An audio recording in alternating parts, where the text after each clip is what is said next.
मुझे पता है कि आप में से कई लोगों के एग्जाम्स आ रहे हैं और टेंशन भी बहुत हो रही है, इसलिए मैंने सोचा कि क्यों ना इस एग्जाम टाइम में इंडिया के नहीं बल्कि पूरी दुनिया के सबसे बेस्ट स्टूडेंट से पूछा जाए कि वो कैसे पढ़ता है। जब मैंने रिसर्च करी तो लकीली मुझे एक इंसान मिला। ये खुद तो एक अच्छे स्टूडेंट थे ही, साथ ही में इन्होंने बहुत रिसर्च करी है कि किसी भी स्टूडेंट को किस तरीके से पढ़ना चाहिए ताकि वो सबसे कम टाइम में मैक्सिमम आउटपुट अचीव कर सके। और इन स्टडी टेक्निक्स पे ये 3 बुक्स लिख चुके हैं, how to be a high school superstar, how to become a straight A student, how to win at college. इनका नाम है कैल न्यूपोर्ट। जी हाँ, इन्होंने और 2 फेमस बुक्स लिखी हैं, डीप वर्क और so good they can't ignore you. इन्होंने खुद पीएचडी करी है MIT से, जो कि दुनिया का बेस्ट कॉलेज है, और साथ में ये एसोसिएट प्रोफेसर है कंप्यूटर साइंस के जॉर्ज टाउन यूनिवर्सिटी में। तो आज हम 3 टिप्स देखेंगे जिसे यूज करके कोई भी स्टूडेंट अपनी स्टडीज में बेस्ट हो सकता है, जिसमें सबसे पहला टिप आता है, what is the best technique to study, यानी सबसे अच्छी टेक्निक पढ़ने की कौन सी है। कैल इस बुक के ऑथर बोलते हैं कि आप बहुत तरीकों से पढ़ सकते हैं, लेकिन सिर्फ 2 या 3 ही ऐसी टेक्निक हैं जो बेस्ट है। उनमें से एक ऐसी टेक्निक है जिसकी तारीफ इन्होंने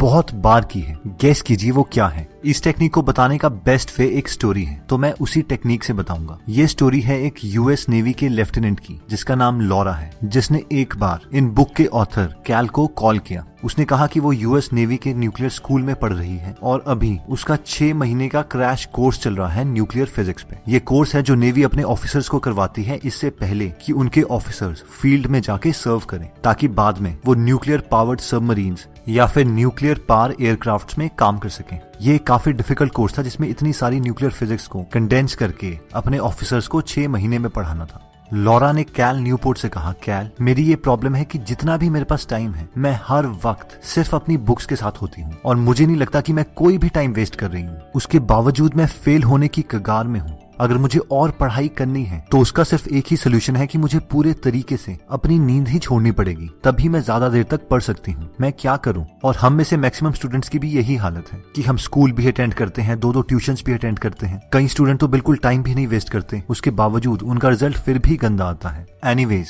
इस पर कैल ने लॉरा को कहा कि लॉरा, सबसे पहले तो ये वर्ड स्टडी एकदम यूजलेस वर्ड है, क्योंकि ज्यादातर लोगों का स्टडी से ये मतलब होता है कि उन्हें बुक्स के साथ ज्यादा वक्त गुजारना है, या फिर वो बुक्स के साथ वो चीजें कर रहे हैं जो उनके फ्रेंड्स कर रहे हैं। पढ़ने के बहुत सारे तरीके हैं, जिसमें से मैक्सिमम तरीके एकदम बकवास हैं। तुम बिल्कुल स्पेसिफिक होके बताओ कि तुम पढ़ाई किस तरीके से करती हो, तुम्हारी स्ट्रैटेजी क्या है। इस पर लॉरा ने कहा, ओके मैं बताती हूँ। हमारे नेवी स्कूल वाले हमें टॉपिक वाइज नोट्स देते हैं और साथ में टॉपिक वाइज क्वेश्चंस होते हैं, जो कि स्कूल में ही हम लेक्चर के वक्त भर लेते हैं। जैसे ही मैं रूम में पहुंचती हूँ, सबसे पहले मैं उन सारे नोट्स को दोबारा से लिखती हूँ और जब तक मुझे नींद नहीं आती मैं उन्हें बार बार पढ़ती रहती हूँ। इन सब के बावजूद मेरे अच्छे मार्क्स नहीं आ रहे हैं। और जैसे ही लॉरा ने ये कहने के बजाय कि मैं पढ़ाई करती हूँ अपना पूरा प्रोसेस बताया, उसे खुद अजीब सा लगा और उसने कहा, हाँ हो सकता है ये बार बार पढ़ने का तरीका ही अच्छा ना हो, लेकिन फिर सही तरीका क्या है। इस पर कैल ने कहा कि हाँ, मैं आज तुम्हें पढ़ने का सबसे बेस्ट तरीका बताऊंगा जो मैंने ग्रेजुएशन, पोस्ट ग्रेजुएशन और डॉक्टरेट में यूज किया था, इवन जब मैं MIT में भी था। और जब मैं अपनी 2nd बुक लिख रहा था उस वक्त अपने कंट्री के सारे टॉपर्स के सर्वेज में मैंने इसी पैटर्न को पाया। और वो टेक्निक है कि आपको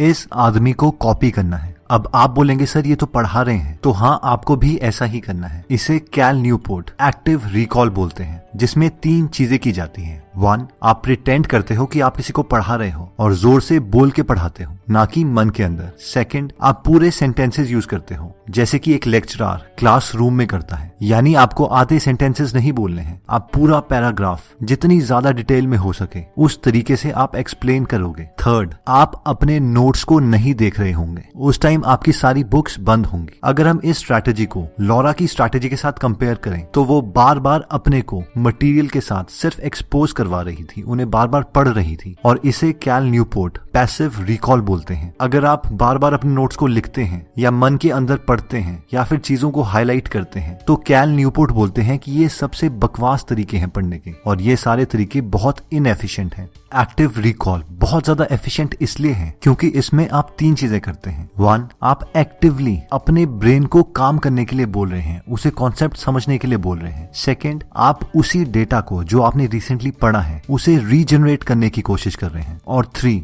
आप उसे एक्टिवली एक्सप्लेन कर रहे हैं पूरे सेंटेंसेस यूज करके, बिना किसी की मदद से, बिना किसी नोट्स की मदद से। इसीलिए एक्टिव रिकॉल से अगर आप कोई कॉन्सेप्ट पढ़ते हैं तो वो पैसिव रिकॉल के कंपैरेटिवली आप बहुत जल्दी खत्म खत्म कर लेंगे। लेकिन जब भी आप ये तरीका यूज करते हैं तो आपका ब्रेन थकने लगेगा, क्योंकि ये मेंटली अनकंफर्टेबल है। और इसी तरीके से लर्निंग होती है, क्योंकि इस तरीके में आपका ब्रेन एक्चुअल में काम कर रहा है। ये एग्जैक्टली सेम है जिम में वेट उठाने के। अगर बार बार आप जिम में जाके गत्ते के वेट्स उठाते रहेंगे तो आपकी बॉडी कभी नहीं बनेगी। वहां पे हर बार आपको अपनी कैपेसिटी से थोड़ा ज्यादा वेट उठाना है और थकना है, तभी आपकी मसल्स ग्रो करेंगी। और एक्टिव रिकॉल के केस में एग्जैक्टली ऐसा ही होता है। इसीलिए एक्टिव रिकॉल के एक घंटे के सेशन के बाद हमें ब्रेक की जरूरत पड़ती है। लेकिन हम में से मैक्सिमम लोग पढ़ते तो पैसिव रिकॉल से हैं, लेकिन बार बार ब्रेक लेते रहते हैं, जबकि हमारा ब्रेन थका भी नहीं होता। जब कैल ने ये कॉन्सेप्ट लॉरा को बताया तो लॉरा ने कहा चलो मैं ये भी ट्राई कर लेती हूँ। हर बार लॉरा जब भी ये कॉन्सेप्ट पढ़ती तो अपनी बुक बंद करके उस कॉन्सेप्ट को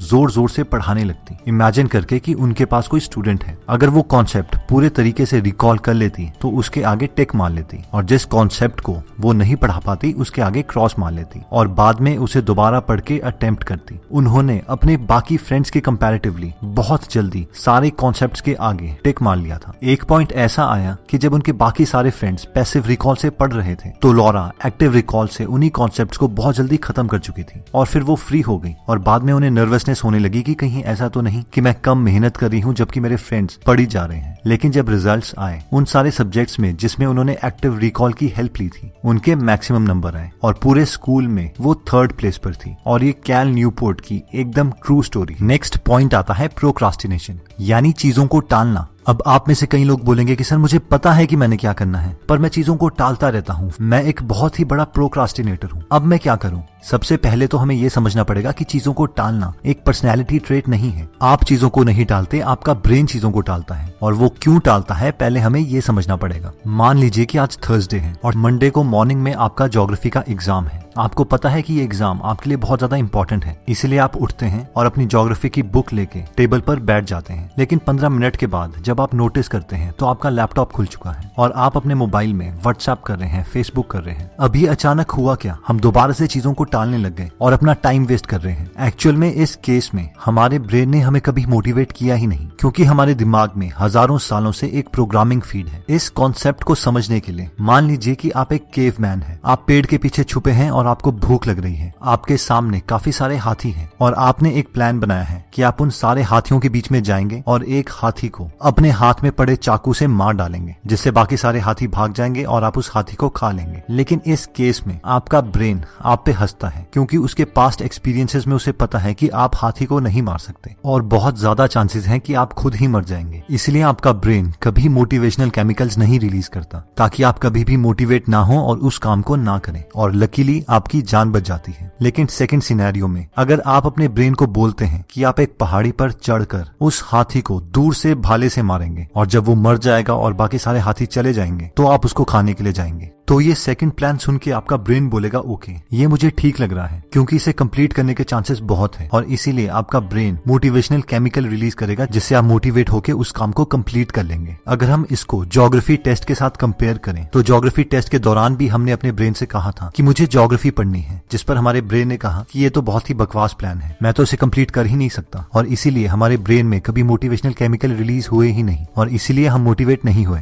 तो अब आप सोच रहे होंगे कि हम अपने ब्रेन को कैसे मोटिवेट करें। कैल बोलते हैं कि आपको अपने ब्रेन को मोटिवेट करने के लिए खुद से 3 सवाल पूछने होंगे। पहला, मैं किस तरीके से पढ़ूंगा। दूसरा, मैं कितनी देर तक पढ़ूंगा। और तीसरा, मुझे कैसे पता जिस तरीके से मैं पढ़ रहा हूँ वो ठीक भी है या नहीं। इन 3 सवालों में से 2 सवालों के आंसर्स तो आपको ऑलरेडी पता है। पहला सवाल, मैं किस तरीके से पढ़ूंगा, तो आपको अपने ब्रेन को बताना है कि आप एक्टिव रिकॉल से पढ़ेंगे, यानी नोट्स बंद कर जोर से बोलकर कॉन्सेप्ट्स को एक्सप्लेन करते हुए और पूरे सेंटेंसेस यूज करने हैं। थर्ड क्वेश्चन था कि आपको कैसे पता जिस तरीके से आप पढ़ रहे हैं वो ठीक भी है या नहीं। तो आप याद कर सकते हैं कि आपने एक यूट्यूब चैनल गीगल ग्रेट आइडियाज ग्रेट लाइफ में ये कॉन्सेप्ट देखा था, और ये कॉन्सेप्ट बताने वाला खुद एमटेक ऑनर्स हैं। और अगर आपको मुझ में भी विश्वास नहीं है तो ये कॉन्सेप्ट एक्चुअल में कैल न्यूपोर्ट ने अपनी बुक में दिया है, जो कि खुद एक MIT के स्टूडेंट है, तो आपको इस पर पूरा विश्वास होना चाहिए। सेकंड क्वेश्चन था कि आपको कितनी देर तक पढ़ना है। ये एक वेरिएबल क्वेश्चन है। सबसे पहले आप खुद को बोल सकते हैं कि आप सिर्फ 1 घंटा पढ़ेंगे, क्योंकि वैसे भी एक्टिव रिकॉल रिकॉल से 1 घंटा पढ़ाई के बाद आप थक जाएंगे। अगर फिर भी आपका ब्रेन आपको मोटिवेट नहीं करता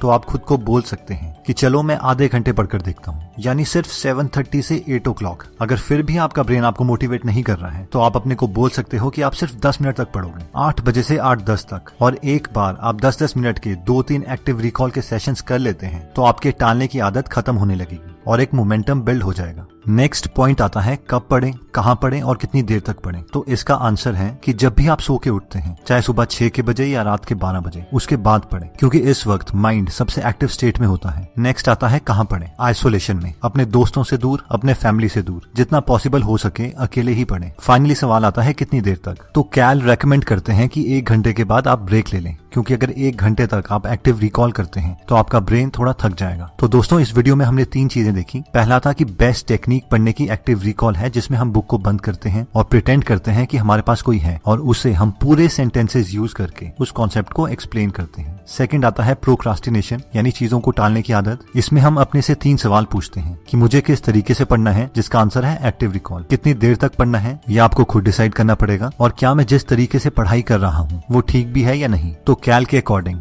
एक्टिव रिकॉल बेस्ट टेक्निक है। और फाइनली आता था कि कब पढ़े, कहां पढ़े और कितनी देर तक पढ़े। तो इसका आंसर है जैसे ही आप उठें तब पढ़ें, बिल्कुल अकेले होके पढ़ें और 1 घंटे के बाद जरूर ब्रेक ले लें। दोस्तों अगर आप फ्री में हिंदी ऑडियो बुक समरी सुनना चाहते हैं तो डिस्क्रिप्शन में दिए हुए लिंक पे जाके आप हमारी गीगल ऐप डाउनलोड कर सकते हैं। वहां पे आप फेमस बुक सुन सकते हैं, जैसे कि the miracle morning, you can and you will, how to make friends and influence people, E myth revisited, 0 to 1, Chanakya Niti, the one thing, power of habit, wings of fire, the monk who sold his Ferrari and many more. और हर हफ्ते इस app में हम एक नई audio book summary डालते हैं। दोस्तों कमेंट सेक्शन में आप बता सकते हैं कि आप नेक्स्ट वीडियो किस टॉपिक पर चाहते हैं, ताकि हमें भी फीडबैक मिले और उसी टॉपिक्स को हम कवर करें। इस चैनल को जरूर सब्सक्राइब कर लीजिए और बेल का बटन दबा दीजिए, ताकि आप ऐसी नॉलेजेबल वीडियोस कभी मिस ना करें। और इस वीडियो को लाइक जरूर कीजिएगा ताकि हमारा कॉन्फिडेंस बढ़े।